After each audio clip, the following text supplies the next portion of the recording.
제주국제자유도시개발센터를 제주도로 이관해야 한다는 주장이 도의회에서 제기됐습니다. 제주도도 JDC가 제주 발전에 도움이 되는지 검토하고 있다고 밝혔습니다. 제주 지역 집값을 안정시키려면 임대주택 공급만으로는 한계가 있다는 지적이 나왔습니다. 수요가 몰리는 분양형 아파트 단지를 늘려야 한다는 주장입니다. 피서철을 맞아 작살총으로 물고기를 포획하거나 금지구역에서 낚시를 하는 불법 행위가 잇따라 적발되었습니다. 서귀포시 지역에 지난주 발생한 기록적인 폭우로 침수됐던 농경지에서 농작물들이 죽어가는 바람에 농민들이 울상을 짓고 있습니다. 여러분 안녕하십니까? 뉴스데스크 제주입니다. 최근 JDC, 제주국제자유도시개발센터를 둘러싼 논란과 잡음이 잇따르면서 현재 국토부 산하기관인 JDC를 제주도로 이관시켜야 한다는 여론이 확산되고 있는데요. 원희룡 제주도지사가 최근 JDC 이관의 필요성을 언급한 가운데 제주도가 구체적인 검토 작업에 들어갔습니다. 김현선 기자입니다. 제주도의회가 특별법 6단계 제도 개선 과제에 대한 동의안을 심사하는 자리. JDC가 제주에서 대규모 개발 사업을 진행하면서도 제주도와 도의회의 견제에서 완전히 벗어나 있다는 지적이 나왔습니다. 이관 논의가 시간이 걸린다면 당장 도의회의 견제를 받도록 6단계 제도 개선 과제에 포함시켜야 한다는 겁니다. 도의 협의 기능 강화라든가 도의회도 견제를 어느 정도 받는 이런 부분까지 포괄적으로 논의가 되고 있는데 이런 부분 어떻든 결국적으로 JDC도 도민을 위한 기업입니다. 그렇죠? 이에 대해 제주도는 JDC가 추진하는 사업들이 논란이 있는 만큼 재정립이 필요하다며 이미 검토를 진행하고 있다고 밝혔습니다. 하고 있는 사업들이 과연 도민들한테 진정 수익 사업에 대한 투자가 투자가 되고 있고 제주특별자치도의 발전을 위해서 가고 있는가 하는 것도 연관시켜서 영어 교육도시 내 외국대학 설립 허용에 대해서는 이미 5단계 제도 개선에서 반려된 데다 도내 대학 경쟁력을 약화시킬 것이라는 비판이 제기됐습니다. 영어 교육도시를 성공시키기 위한 아니면 어떤 JDC의 어떤 이익 보장을 위한 이런 제도를 우리가 가져오려고 하는 게 아니냐. 도의원 정수조정과 교육위원 존폐를 제도 개선에 포함시키자는 의견도 나왔지만 제주도는 선거구 획정위원회에서 다룰 문제라며 선을 그었습니다. MBC 뉴스 김현선입니다.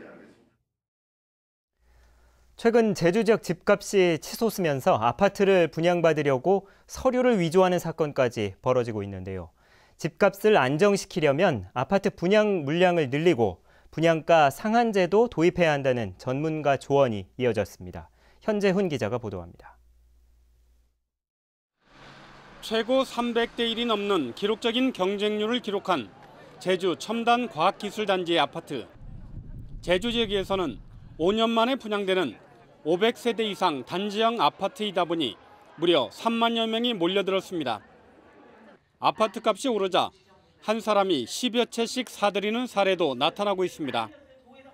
이 때문에 임대주택 공급을 늘리는 제주도의 정책으론 집값을 잡는 데 한계가 있다며 수요가 몰리는 단지형 아파트 공급을 대폭 늘려야 한다는 의견이 나왔습니다. 불황이나 호황과 관계없이 아주 주거 기본권을 위한 것이기 때문에 이거는 기본으로 가는 겁니다. 그런 면에 있어서는 지금 분양주택에 대한 것이 그런 것들이 공급이 돼야만 지금 가격을 안정화시킬 수 있다라고 생각이 되고요. 투기 수요를 억제하기 위해 분양가 상한제와 전매 제한을 도입하고 자연 녹지를 관리 보전 지역으로 묶어 난개발을 막아야 한다는 의견도 나왔습니다.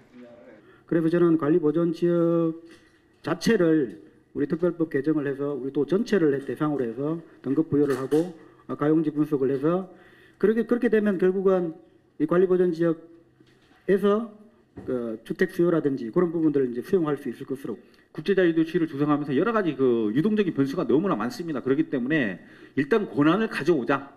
행사하고 안 하고는 둘째 문제 치더라도 그래서 이제 우리가 그런 권한을 가지고 어떤 대책들을 추진해 나가야 된다 이렇게.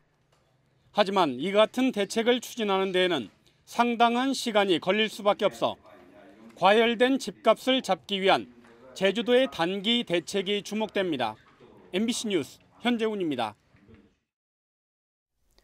제주 한라대의 복수학위 효력 논란과 관련해 졸업생들이 학교를 상대로 손해배상을 청구했습니다.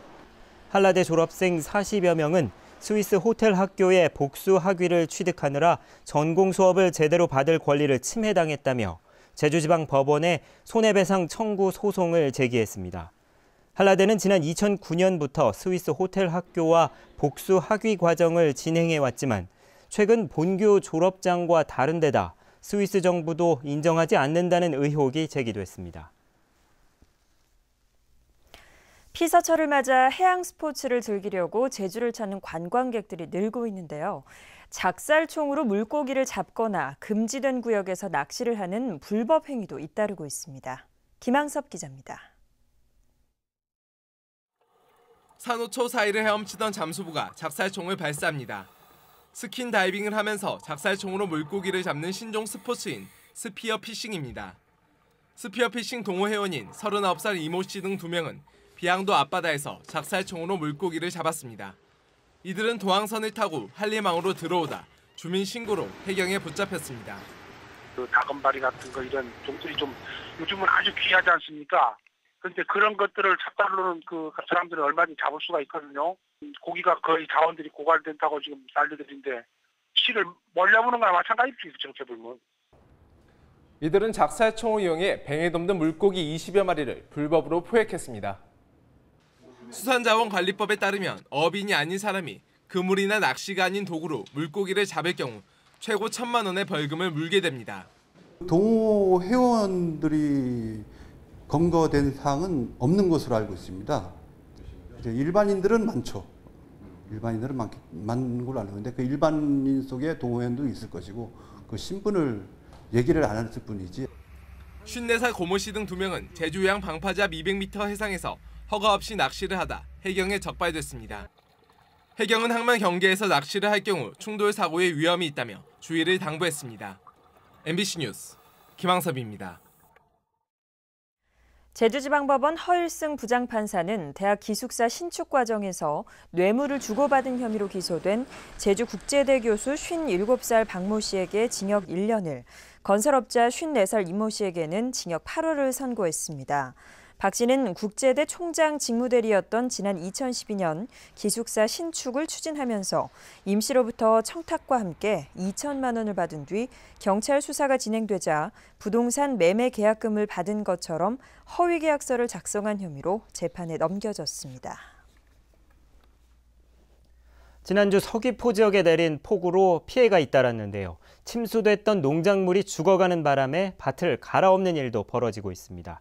이소현 기자입니다. 뜨거운 햇볕 아래 펼쳐진 푸른 콩밭. 곳곳에 중장비로 파헤쳐 놓은 것처럼 여러 개의 길이 생겼습니다. 일주일 전 시간당 80mm의 폭우가 쏟아지면서 토사가 쓸려 내려와 어린 콩을 덮친 겁니다. 물길에 쓸려가지 않은 콩들도 잎이 누렇게 변해가면서 서서히 말라 죽어가고 있습니다. 인근 콩밭에는 콩잎이 타들어가고 있습니다. 침수로 뿌리가 약해져 잎마름 현상이 나타난 겁니다. 싹이 튼 기쁨도 잠시. 농민들은 한 달도 채 안 돼 밭을 갈아엎어버렸습니다. 종작 보기도 힘들지만 다시 파종을 한데도 너무 늦어가지고 시기적으로 너무 늦어버려가지고 대체작물로서 메밀을 작업하려고 하고 있고. 농작물로 푸른빛을 띤 들판에 유독 한 곳만 횡하니 비어 있습니다. 침수 피해를 입은 고구마가 유실되거나 뿌리채 뽑혀버린 겁니다. 그나마 남아있는 고구마들도 잎이 시든 채 축 늘어져 있습니다. 지금 상태로라면은 이거 고구마가 사실상 보면은 왕성해서 줄거리나 뿌리 상태가 좋아야 되는데 이렇게 끄서버리면은 아주 수확량이 떨어집니다. 이것이. 제주도는 침수 피해를 입은 농가에 대해서는 복구비를 지원할 계획이지만 토사 유실이나 병해충 등 2차 피해에 대한 지원책은 없어 농민들의 근심은 깊어지고 있습니다. MBC 뉴스 이소연입니다. 제주환경운동연합이 제주항 탑동 매립지의 월파 피해를 막기 위한 방파제 공사가 제주 신항 개발을 위해 편법으로 추진되고 있다고 주장했습니다. 이 단체는 제주도가 지난 1월 탑동 방파제에 대한 환경 영향평가 초안을 제출한 지 4개월 만에 방파제의 위치와 높이를 신항 계획에 맞춰 변경하는 바람에 설계 비용 20억 원을 낭비하고 환경 영향평가 절차도 위반했다며 감사위원회에 감사를 청구하겠다고 밝혔습니다. 오늘 아침 6시쯤 제주시 건입동 제주항 서방파제에서 57살 권모 씨가 발을 헛디뎌 4m 아래 테트라포트로 떨어지면서 온몸에 타박상을 입었습니다. 권 씨는 119 구조대에 의해 구조돼 인근 병원으로 옮겨졌으며 생명에는 지장이 없는 것으로 알려졌습니다. 한편 올 들어 제주에서는 방파제 추락 사고로 1명이 숨지고 7명이 다쳤습니다. 내일부터 재개될 예정이었던 제주와 부산을 오가는 카페리 여객선 운항이 제주항의 선석 부족 문제 때문에 연기됐습니다. 제주도는 당초 오늘 저녁 부산항을 출발해 내일 아침 제주에 도착할 예정이었던 카페리 여객선 운항이 오는 27일로 일주일 연기됐다고 밝혔습니다. 제주도는 제주항의 선박 저반 시설이 부족해 6부도와 7부도의 저반 시설을 번갈아 사용하는 방식을 선사 측과 협의 중이라고 밝혔습니다. 제주 테크노파크 차기 원장 공모가 차질을 빚고 있습니다. 제주 테크노파크 원장 추천위원회는 최근 응모자 4명을 상대로 면접 심사를 치렀지만 1명은 불출석했고 나머지 3명은 적격자가 아닌 것으로 결론을 내렸다고 밝혔습니다. 테크노파크는 다음 달에 재공모 절차를 진행할 예정이었지만 제주대 교수로 복직하는 김일환 원장이 8월 말로 물러날 예정이어서 업무 공백도 우려되고 있습니다. 제주를 타는 관광객이 늘어나면서 렌터카 소비자 피해도 늘고 있습니다. 한국소비자원에 따르면 최근 4년 동안 전국에서 발생한 렌터카 피해 구제 신청 677건 가운데 도내 렌터카 업체가 20%를 차지해 서울에 이어 두 번째로 많았습니다. 뉴스데스크 제주였습니다. 고맙습니다.